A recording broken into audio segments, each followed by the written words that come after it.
Alright, what's happening, guys? I know we haven't been posting in like 2 weeks. Still waiting on the turbo kit for the Miata. It's taking so long to get here. My patience is running dry, but it should be here by the end of this month. Fingers crossed. More than likely, we're going to Texmar Speedway Friday Night Drags tomorrow, so if any of y'all are out there, we'll probably catch ya. I don't know if we're running this slow piece of... Oh yeah, and we got t-shirts. So we just got these in. We got this version. You can change the colors out too, and we also got a neon green version. We'll be dropping a link to both in the description below, so be sure to check those out. We've already done this once. We're doing it right this time. I learned my lesson. So real quick, this is what the gauge pod looks like. We got the AEM wideband, that's fine, if it focuses. AEM's good. This little guy right here is a complete POS. It works, but it's not very accurate. It tells us whenever we're cruising that our coolant temps are between 210 and 250, so that needs to go. And then our boost gauge is gonna be going right there. We did actually get a boost gauge for that hole, but it was a cheap $10 one, and it was stuck at 5 PSI, so I figured might as well get an actual good GlowShift one. I'm not saying GlowShift is the best you can get. From what I've seen online, they're pretty decent. That's what Joe has too. So anyways, luckily we have most of the hardware already installed. Another reason I got the GlowShift coolant, that's the boost. That's the boost. Part of the reason I got the new GlowShift coolant gauge was because we're actually, this is so dirty, we're actually leaking right here. All right, boys, gonna go and open both of these. Pretty nice packaging. I'll drop a link for both these in the description below, as always.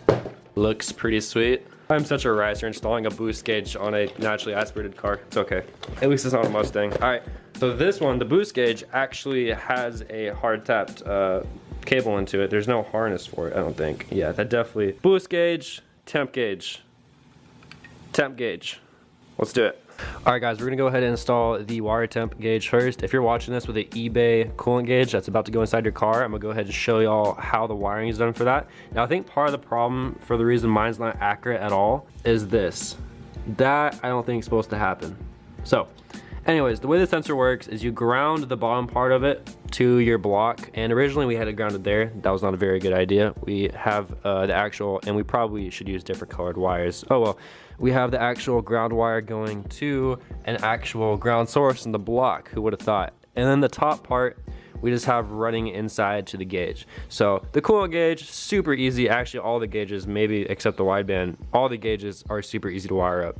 So, and as you can see, I'll show y'all in a minute, but the new temp probe sensor is a little bit different, but the eBay one has a little rubber spacer there, so it's very important that you get the wire that goes to your gauge on top of that spacer. That way it's not interfering with the ground. Like I said earlier, I think I said earlier, it has a very slow leak. You can kind of see some residue of antifreeze down there, but it was leaking out really slowly.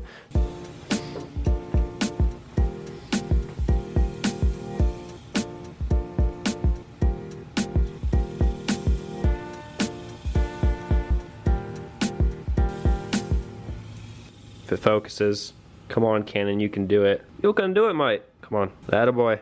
It's really zoomed in, so it's gonna take a second. Let me not fuck it. Let me just. There we go. Old sensor, and of course it's out of focus. New sensor.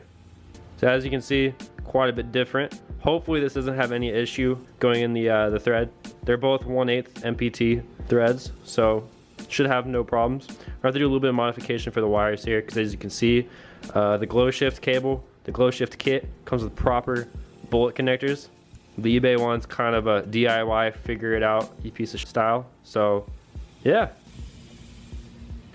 Also, guys, I am using a Mishimoto T-fitting here. This sensor is already fitting a lot better. Like the eBay one, we had to put spacers in between the sensor and the T-fitting. It wasn't like sealing all the way, but this one is it just feels a lot better. So, and it's already getting tight. All right, so now we're gonna install the bullet connectors. Pretty straightforward. You just put them on the cable. So you make yourself a little nice connector that isn't soldered together or duct taped. That way you can easily disconnect it. So let's go ahead and do that.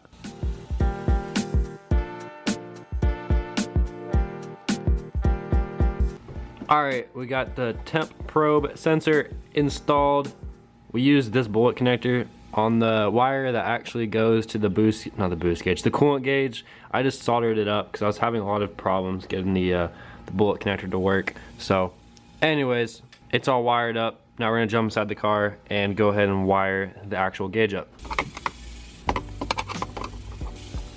we're getting everything wired up. I made the mistake, I forgot the boost gauge doesn't have a connector on it, so I went ahead and connected the positive and the ground, and I had to snip them because you can't put the gauge in with the wires already connected to it unless you want to route the wires around the pod. So anyways, I have to go back and redo that, so don't do what I did. We got the coolant gauge in there. This will be different for whatever gauge pod you have, but I got this, you know, generic carbon fiber look-alike gauge pod, and I had to actually wrap electrical tape around all the gauges to make them kind of snugly fit, because if you don't do that, wiring is pretty straightforward, guys. Just follow the chart. The GlowShift gauges have a really easy to understand chart. All right, we got everything wired up. I'm gonna do a quick rundown on how I installed this. I've changed the setup. I think this is like the 4th time I've changed it now. So this is the result, a whole mess of wires, but everything's wired up like it should, with the exception of the orange wire. This is optional. It actually, you can hook it up to a, what was it? You can hook it up to a switched headlamp source, and what that does is it dims your gauge by 30% at night. I don't really need that. I don't really feel like wiring it up, so we're just gonna leave that be. We did wire up the yellow wire, which that's pretty necessary. We wired that to the 10 amp room fuse. I'll show you all that in a second. So for the main switched power source that runs all 3 gauges, we're actually going off the cigarette lighter. So if you can see under here, we got everything kind of bundled together right there, and it just runs up the side. And it would have been a lot cleaner if I did all 3 of these at the same time, but like I said, this is the 4th time or so going back and switching it out, so it looks like a rat's nest, but it'll work. We're gonna go ahead and tidy that up, make it look a little bit better, and also we got to get the boost gauge vacuum line running into the firewall and into the engine, and we'll figure out where to put that next. Gauge pods are in, looking good for the most part. I might need to add another screw. So we got the boost line hooked up. We just need to run that, and real quick before we do the boost line, why am I calling it the boost line? Real quick before we do the vacuum line, I'm gonna show you guys where I plugged in the yellow 12 volt constant source wire. And I hate this part, but I'm gonna do it for y'all anyways, because getting in here requires some gymnastics. But basically what we did is we came under the driver's side, and as you can see here, there's a little fuse box, and if you pop that off, you can actually see it right there. There is a 10 amp fuse, and it's the 10 amp room fuse. So all I did is I took the wire that we're using, I cut it a little bit long, and then I wrapped it around that fuse and plugged it in there, and we're good to go. Is it the best way to do it? No. Is it the easiest way and most convenient? Yes. So that's all hooked up like it should be, and oh god. Literally the last thing there is to do for the most part is just plug in this vacuum line. Lucky for us, there's already a hole in the firewall, and I believe there's one on both sides. So let me check on that real quick. It definitely would have been a little bit easier to run the vacuum line through the firewall first, but here we are. This is the hole I'm talking about on the driver's side inside the engine bay. We already have our wideband cable for, I believe that's the coolant, or no, that's something. The vacuum line is just gonna run right through there, so we'll go ahead and see if I can find it from underneath real quick. So conveniently, there's a little port right here on our intake manifold that we're just gonna take off and use that. All right guys, that's pretty much it. We got the new gauges installed, they look great. We better do this at night, but so there y'all have it. We'll see y'all in a few days. Thank you for watching. If you have any questions, comment below and subscribe for more. And yeah, we'll see y'all soon. Peace, guys.